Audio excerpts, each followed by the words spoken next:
Hello class. So this is video 3 in section 5.1. As we saw in the previous video, this is focused on approximating area under curves. Right.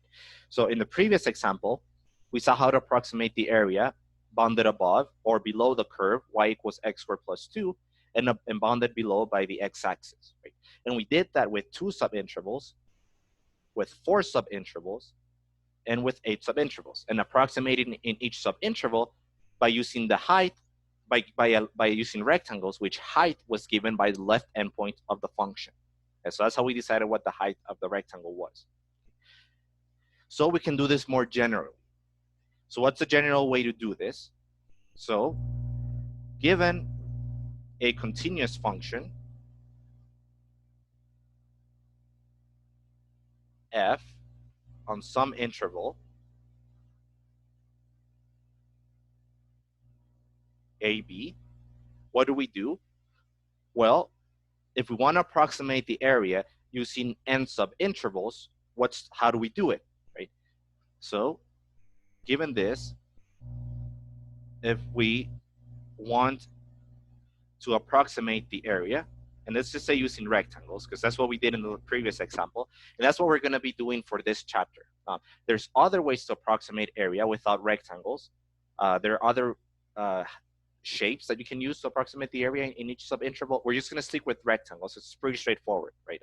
Base length of the base times the height, right? Not much going on there, and it's going to be enough, right? So given a continuous function f on some interval AB, if we want to approximate the area bounded above by f and below, let's stick with the x-axis right now, by the x-axis using rectangles, right? So that's what we're using. So using rectangles, what do? Well, first, we find the number of subintervals, right? The change in x, or the length of each subinterval, sorry. So first, find change in x, which is given by, well, we know the formula, b minus a divided by n, where n is the number of subintervals. We're going to divide the interval in, and change in x is the length of each subinterval.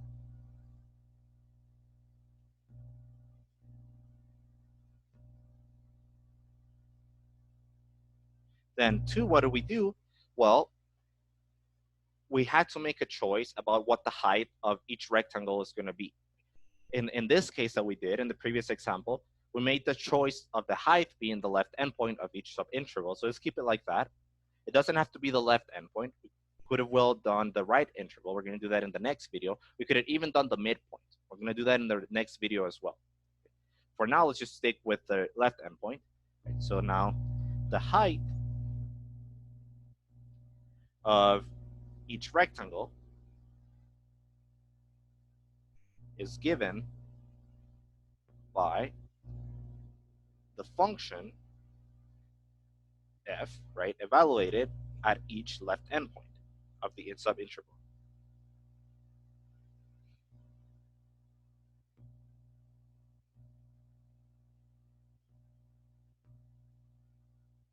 And then we add all of this together.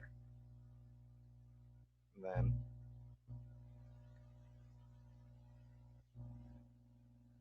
so add the area of all the rectangles. That is what we did. So what does this look like just without having to graph the function, just doing it mathematically? Well, remember the interval is a to b. The change in x is b minus a divided by n, and our function is f. So when we're doing the height, oh yeah, let's write that. Height is given by left endpoint.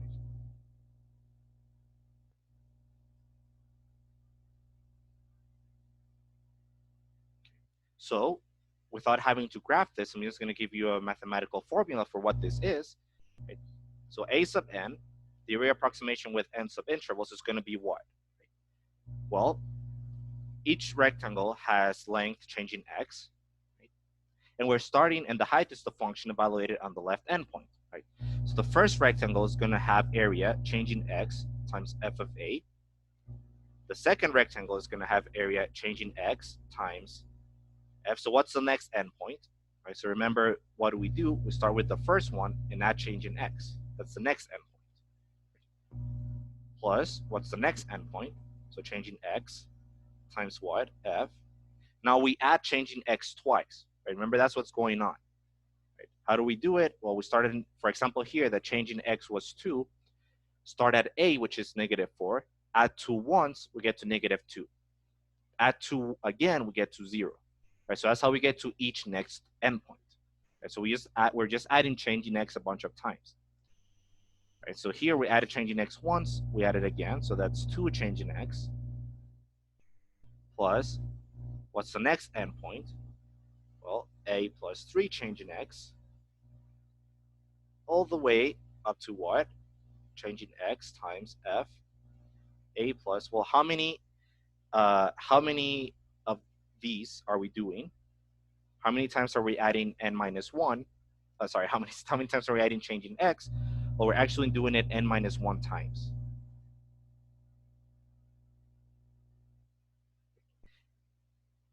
And you can see that this is correct. How do I know that that's the right number? Well, because I should have, I'm using n subintervals, right? So I should have n terms in this sum. Here I have 1, here I have 2, here I have 3, and then notice that whatever number I have here, that's 1 more than how many terms I have in the sum, right? So here, for example, in the second one, I had a 1. Sorry, I think I said that wrong. Yeah, so the number here, sorry, is 1 less than how many, I think I said 1 more. It's 1 less than how many terms I have in the sum. Okay, so 1 here, 2 here. Notice that is 1 less than what I have here. I only have 1 change in x. 3 here, that is 1 less than what I have here. So at the end, this number here is telling me how many terms I have. This is going to be 1 less. Here I have n minus 1. 1 more than that is n. So in the end, I have n terms, n subintervals. Okay. So that's a mathematical formula. As you can see, I didn't have to graph anything. I just went ahead and, well, the change in x, the length is always the same. All I need to find was the endpoints. Finding the endpoints of each subinterval is easy. Just start with a, right, the left endpoint, and add change in x as many times as you need. Right? So I do this so you see that it's not necessary for us to draw a picture for us to do this. We can easily do it without having to draw a picture. For example, so let me do a very quick example. So suppose we go back and we want to do one that we did before. So approximate the area under y equals x squared plus 1 and above the x-axis on the interval -4 to 4 using left endpoints. So we did this already, drawing a picture. Here, I won't draw a picture. I'm just going to use this formula. Okay.